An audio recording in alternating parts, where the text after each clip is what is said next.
Hello everyone, welcome to current affairs funda. दोस्तों, जो लोग 2019 में आईबीपीएस पीओ का एग्जाम देंगे उनके लिए ये डेटा बहुत ज़्यादा इंपॉर्टेंट रहने वाला है।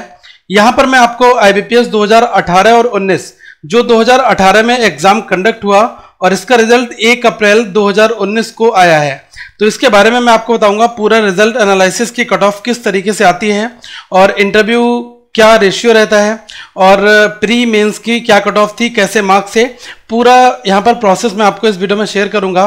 तो अंत तक इस वीडियो में मेरे साथ बने रहें। सबसे पहले मैं आपको बता दूं कि जो वेटेज रेशियो होता है ऑनलाइन मेन एग्जामिनेशन का और इंटरव्यू का, वो 80-20 का होता है। इसका मतलब आप लोग ये जान लें कि जब आपका फाइनल सिलेक्शन होता है, ठीक है, तो उसमें आपके मार्क्स लिखकर आते हैं कि आउट ऑफ 100 कितने आपको मिले हैं।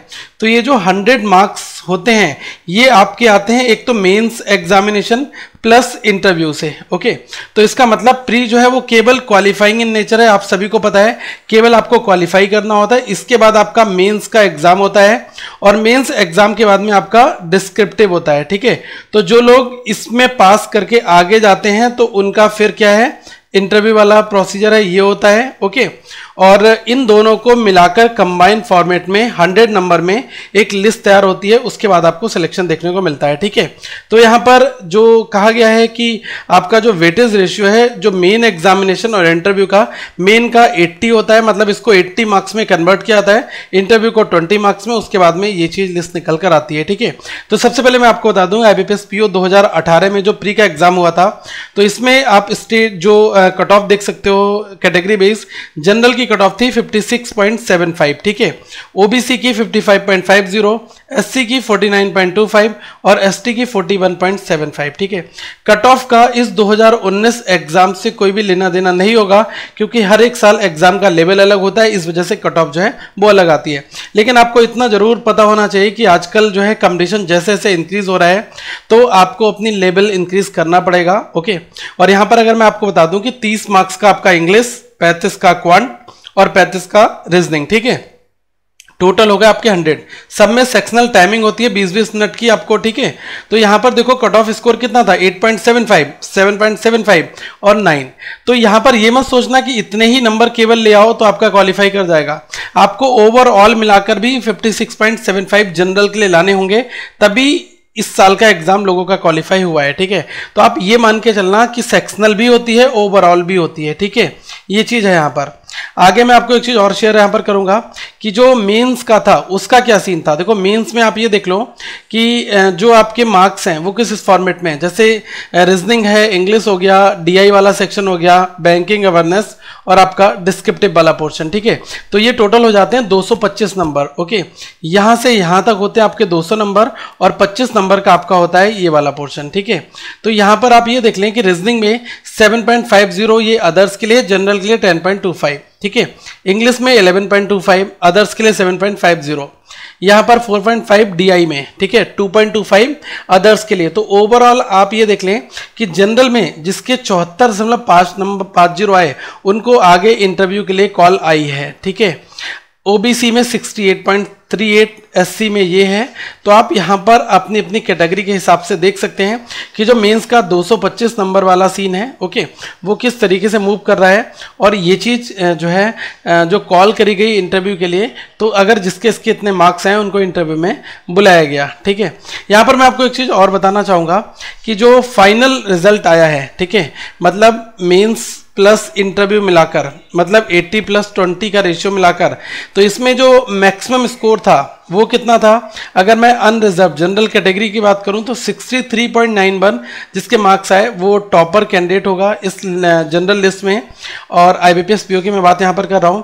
और मिनिमम स्कोर की अगर मैं बात करूं तो 43.87, अगर किसी का 43.60 होगा तो वो इस लिस्ट से बाहर है। ओके, केवल 43.87 तक ही लोगों को जो है जगह मिली है आईबीपीएस पीओ में अनरिजर्व कैटेगरी में। ओबीसी में 53.02 और 40.29 जो है ये आपका मार्क्स है, मिनिमम स्कोर और मैक्सिमम स्कोर। इस तरीके से आप सबका मिनिमम और मैक्सिमम देख सकते हैं, ये आपका आउट ऑफ 100 में से है। ठीक है, अब जो लोग रिजर्व लिस्ट में हैं उनके बारे में भी यहाँ पर हम बात करेंगे। देखो रिजर्व लिस्ट में जो अनरिजर्व है इसमें रखा गया है 43.42 मार्क्स। ठीक है, मतलब रिजर्व लिस्ट की कट ऑफ यहां तक गई है। अगर कोई कैंडिडेट जिसका 43.50 होगा, एज्यूम कर लो, तो ये वाला जो बंदा है, ओके, ये फाइनल सिलेक्शन तो नहीं ले पाया क्योंकि फाइनल सिलेक्शन हुआ है 43.87 मार्क्स तक का जनरल में। तो 43.42 या फिर इसके अंदर जिनका मार्क्स हैं इनको रखा गया है किसमें, रिजर्व लिस्ट में। ठीक है, अब रिजर्व लिस्ट जो है पूरे 1 साल के लिए ये बाउंड हो जाती है। अब जैसे आज रिजल्ट अगर आया है 1 अप्रैल 2019 को, ठीक है, तो अब जो रिजर्व लिस्ट का कंफर्मेशन है ये आपको 2020 में देखने को मिलेगा। तो इसका मतलब जो लोग रिजर्व लिस्ट में हैं और उनके चांसेस जरूर रहेंगे, ठीक है, लेकिन ये कोई श्योर नहीं बता सकता कि आप अगर देखो यहाँ पर आप देख लो 43.87 है और अगर बहुत ही वेरी वेरी क्लोज्ड है यहाँ पर कोई बंदा, ठीक है, तो यार उसके चांसेस तो ऑब्वियसली बहुत ज़्यादा हैं। ओके, अब जैसे अगर मैं कह दूँ 43.87 है और अगर किसी का यहाँ पर 75 या समथिंग कुछ कुछ होगा तो यार वो बहुत ज़्यादा क्लोज है, उसके सिलेक्शन होने की संभावना यहाँ पर बनेगी। ठीक है, तो ये चीज मैं आपको यहाँ पर बताना चाह रहा हूँ कि जो इन मार्क्स के मिनिमम स्कोर्स जो सिलेक्शन हुआ है उसके क्लोज में है तो उसके बिल्कुल चांसेस होंगे, मतलब 43.42 तक भी सिलेक्शन हो जाते हैं। और ये पहले से किसी को नहीं पता कि कितनी सीटें जो है रिजर्व लिस्ट में रहती हैं, जो लोग छोड़ते हैं, और अगर सीटें इंक्रीज होती हैं तो ये लोगों को मौका दिया जाएगा। लेकिन आप लोग इस बार तैयारी करें, 2019 के सारे एग्जाम दें और अपना ये मत सोच लें कि मेरा हो जाएगा, ठीक है, क्योंकि अगर आपके पास बेटर अपॉर्चुनिटी एसबीआई पीओ और भी एग्जाम्स मिल जाती हैं तो यार आपके लिए काफ़ी अच्छा रहेगा। ओके, और ये चीज़ मेरा मेन मकसद था कि आपको पूरा गाइड करना, बताना कि क्या स्कोर होता है, किस तरीके से ये चीज़ें कैलकुलेट होती हैं। तो मैंने आपको बता दिया कि रिजर्व लिस्ट का रिजल्ट जो है आप देख लोगे आपका 1 अप्रैल 2020 के पहले पहले आपका आ जाएगा। ठीक है, अब जैसे हो सकता है कि ये मार्च का जो लास्ट होता है उसमें आ जाता है 30-31 में। ठीक है, तो ये चीज़ का थोड़ा ध्यान रखना। और इस बार जो लोग एग्ज़ाम की तैयारी कर रहे हैं अभी से ही टेस्ट सीरीज के लिए बहुत अच्छे से जो है प्रिपेयर कर लें। मैं आपको बता चुका हूँ कि मैंने IBPS एग्ज़ाम्स के लिए और SBI एग्ज़ाम्स के लिए बहुत सारे पेपर सॉल्व किए थे practicemock.com के। तो practicemock.com का जो लेवल है वो बहुत सही है, आप उनके टेस्ट को नीचे जाकर देख सकते हैं, क्योंकि पहले आप फ्री मॉक अगर अटेम्प्ट करेंगे तो इससे आपको काफ़ी कुछ फ़ायदा मिलेगा। और एग्जामिनेशन पैटर्न के हिसाब से अगर आप तैयारी कर रहे हो, क्योंकि हम लोग प्रैक्टिस भी हमें वही करनी है जो हमारे पेपर में पूछा आता है। ठीक है, तो हम लोग नए पैटर्न के क्वेश्चंस करने वाले, मैं आपको बहुत सारे वीडियो सोल्यूशन इस चैनल पर प्रोवाइड कराऊंगा और आप लोग हमारे साथ बने रहें। अगर अभी भी आपका कोई डाउट है किसी भी चीज़ को लेकर तो जरूर पूछना नीचे। और मैं आपको बता दूं कि वैकेंसीज मोर देन इनफ हैं, इस साल भी आपका सिलेक्शन हो सकता है। जिन लोगों का किसी कारणवश सिलेक्शन नहीं हो पाया, 0.5 मार्क्स से रुक गया, किसी भी नंबर से रुक गया, तो वो लोग क्या करें कि आज की डेट में ही अभी से अपनी तैयारी बहुत स्ट्रांग कर लें और ये सोचकर चलें कि मुझे इस साल सिलेक्शन लेना है। अभी से ही प्रॉपर मॉक और अपनी प्रैक्टिस करनी है।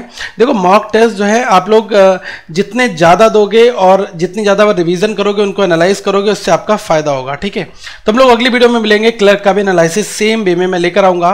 यहाँ पर कुछ प्लेलिस्ट हैं, आप इनको देख लें। और हमारी वेबसाइट जो है currentaffairsfunda.com, इस पर आपको नई चीज़ें मिल जाएंगी। और जिन लोगों का क्वालिफाई हो चुका है वो लोग अपनी सक्सेस स्टोरी हमारे साथ जरूर मेल करें currentaffairsfunda@gmail.com पर।